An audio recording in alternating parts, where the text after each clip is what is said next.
baca, sesungguhnya kami turunkan Quran itu pada malam Lailatul Qadar. Lailatul Qadar ni apa maksud? 3 maksud.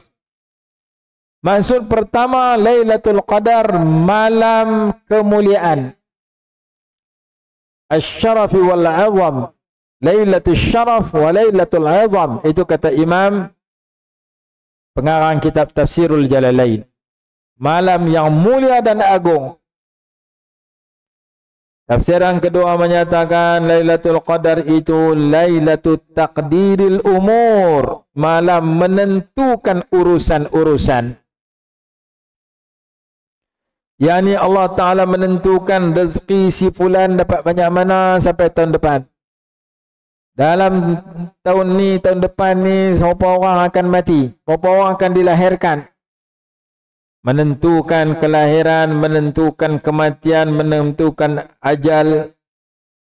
Ada kata penentuan itu dilakukan malam nisfu Sya'ban dan diserahkan kepada malaikat pada malam Lailatul Qadar.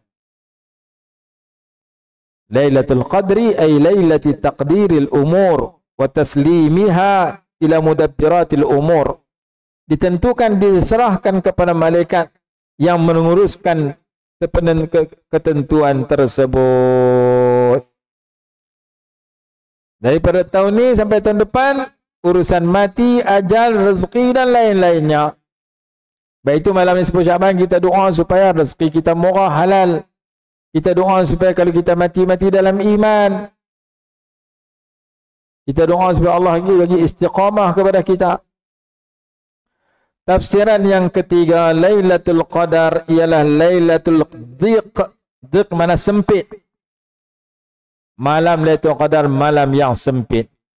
Diambil daripada firman Allah Subhanahu wa taala dalam suratul Fajr, faqadara alaihi rizqahu.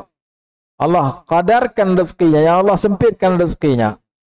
Dan diambil daripada firman Allah, fadhanna an lan naqdira alaihi, suratul Anbiya ayat 87.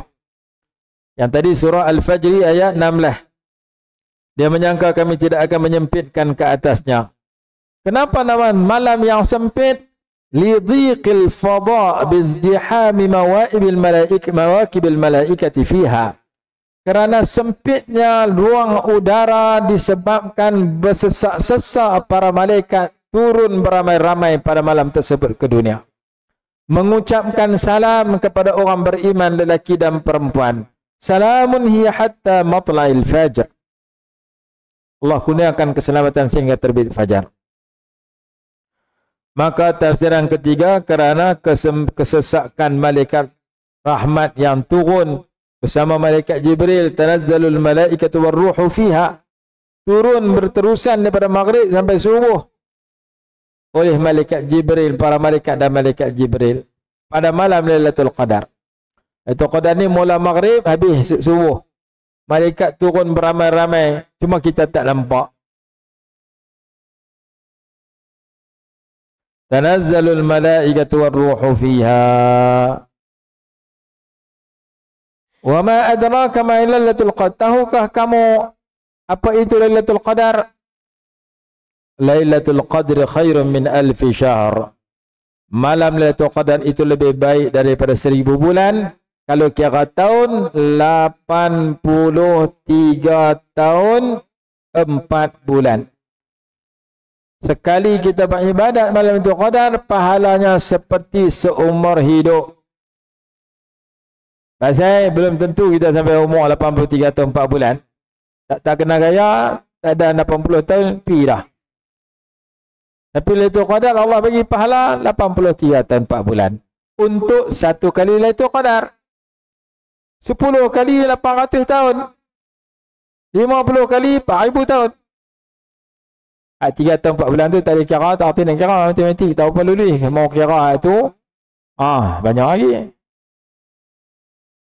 Maka tiap-tiap tahun ada Lailatul Qadar. Tiap-tiap tahun Allah Ta'ala nak bagi kita 80 tahun pahala. Cuma kalau kita dah dapat 80 tahun, jangan harap sembahyang maghrib saja, insya saja. Aku itu kepada aku maghrib 3 rakaat sembahyang seorang-seorang, insya 4 rakaat sembahyang seorang-seorang, subuh sembahyang seorang-seorang, hak lain aku tak sembahyang.